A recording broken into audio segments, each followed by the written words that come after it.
Throughout the past 2,600 years, the same cycles of events and forces have appeared in the same places. Middle East wars dominate today's headlines. Gaza is mainly in the news. Once again, the Arabs and the Jews are at odds. There is nothing new in this story. Let's look back at 600 BC. There was a war between the Babylonians and the Egyptians. Jerusalem was caught in the middle of the conflict. The Jewish king knew he had to choose sides. He made the wrong decision by going with the Egyptians. Babylonians won the war, and they burned the Temple of Jerusalem to the ground. The Jews lost the Ark of the Covenant. The heirs to the throne of David were killed. On the rivers of Babylon, the Jews wept in captivity for Zion. This was a dark period in the history of the Bible. After retreating from the Holy Land, the Egyptians moved on, and Gaza remained under their control. From Jerusalem, Jeremiah took the daughters of King Zedekiah to ports where the Nile River empties into the sea. Through all these hardships, Prince Mulek fled from the Middle East to the Heartland of America. We are amazed that we have America's oldest ship replica in the Heartland across the Mississippi River from Nauvoo. The more we examine the history of what Phoenicia represents, the more excited we become.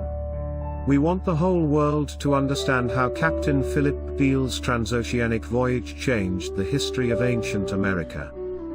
2,600 years is a long time. Wood timbers on the surface of the water can rot in one generation. Fortunately for our story, mud in the old port of Marseille is very fine and extremely low in oxygen. This mud formed a protective cover for the timber frame of an ancient shipwreck.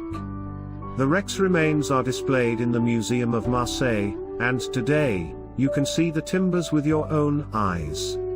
The replica is Phoenicia's starting point on the River Sidon's west bank. We can now retrace the 6,700-mile journey Prince Mulek took 2,620 years ago from Jerusalem to Zarahemla. Let's be grateful for the mud of Vieux port in France's oldest city, Marseille. Without the fine mud and low oxygen levels in the port of Marseille, the timbers of the Phoenicia would have been lost to history. The ancient replica is in the lost city of Zarahemla. The replica sailed the rough waters of the Atlantic Ocean and is now on display in Montrose, Iowa. Because of the physical characteristics of the mud in the old port of Marseille, this replica represents the best connection between the New World and the Bible. We invite all people of goodwill to come and see for themselves the great work God is doing in our day to unveil His hand in America. Let's increase our faith in the marvelous work and wonder of the restoration.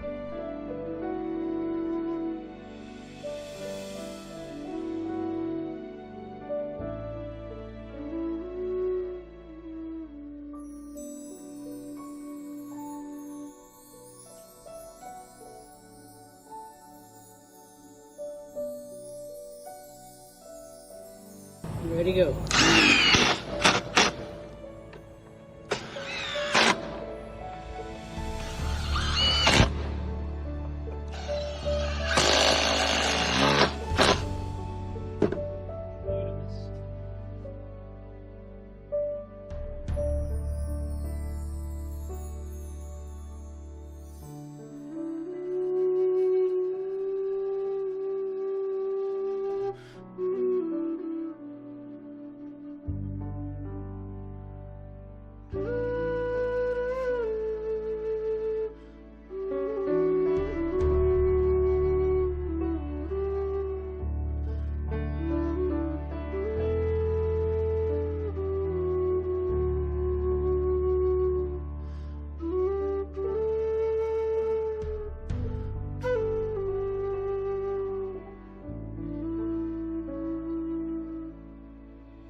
Is the Gorilla Glue, Mike?